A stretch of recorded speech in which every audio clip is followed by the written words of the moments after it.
Diqqat! Bugun siz eshitadigan ma'lumot oddiy xabar emas. Bu xabar minglab pensionerlar uchun muhim bo'lishi, hatto ularning moddiy holatini sezilarli darajada o'zgartirishi mumkin. So'nggi paytlarda pensiyaga qo'shimcha 3 million so'm beriladi degan ma'lumotlar keng tarqalmoqda. Ammo bu qanchalik haqiqatga yaqin? Assalomu alaykum, hurmatli tomoshabinlar. Siz Tezkor axborot kanalidasiz. Ijtimoiy tarmoqlarda tarqalgan ushbu xabar ko'plab pensionerlar e'tiborini tortdi.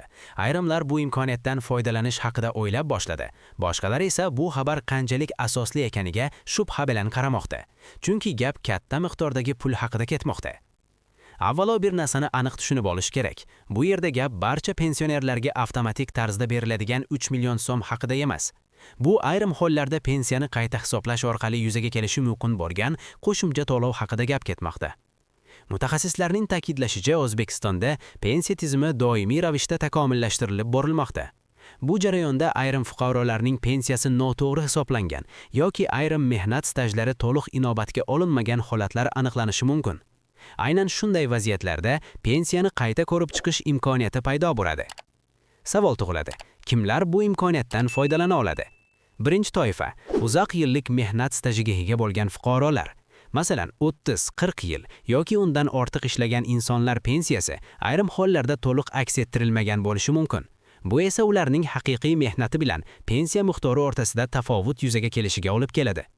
Ikkinchi toifa og'ir va zararli mehnat sharoitida ishlagan fuqarolar. Metallurgiya, kimyo sanoati, kon ishlari yoki boshqa og'ir sohalarda faoliyat yuritgan insonlarning mehnati ko'pincha alohida baholanishi kerak. Ammo ayrim hollarda bu hisob-kitoblar to'liq amalga oshirilmagan bo'lishi mumkin. Uchinchi toifa qishloq xo'jaligi yoki eski tizimdagi korxonalarda ishlagan fuqarolar. Ayniqsa sobiq kolxoz va savxozlarda ishlagan insonlarning hujjatlari to'liq saqlanmagan yoki noto'g'ri yuritilgan holatlar uchrab turadi. Bu esa pensiya hisoblashda kamchiliklarga olib kelgan bo'lishi mumkin. To'rtinchi muhim holat hujjatlar bilan bog'liq muammolar. Ba'zi fuqarolarning mehnat daftarchalari yo'qolgan, arxivlar to'liq saqlanmagan yoki ish haqi haqidagi ma'lumotlar aniq emas. Bunday vaziyatlarda fuqarolar o'z haq-huquqlaridan bexabar qolib ketgan bo'lishi mumkin. Shu o'rinda yana bir muhim savol tug'iladi.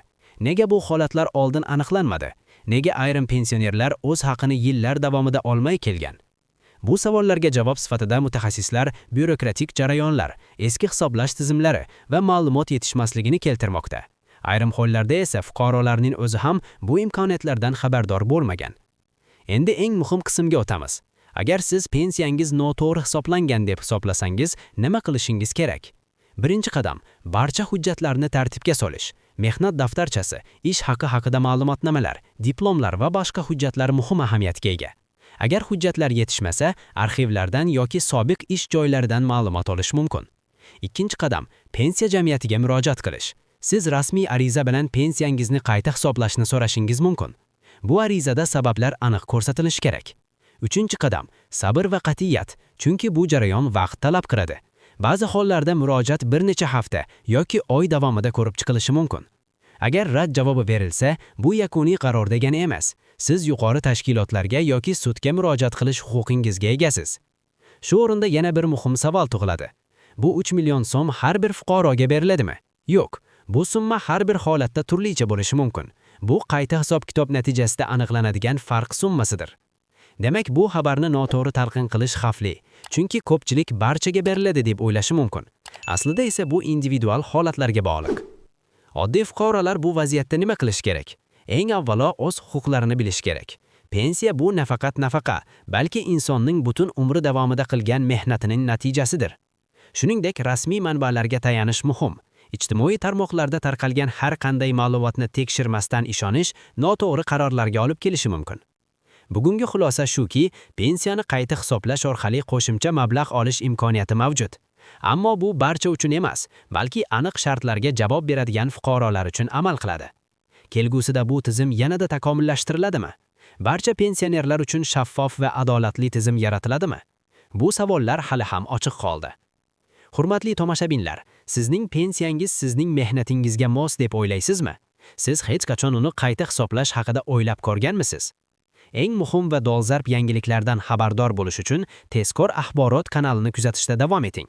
Ushbu videoni boshqalar bilan ulashing, chunki bu ma'lumot ko'plab insonlar uchun foydali bo'lishi mumkin.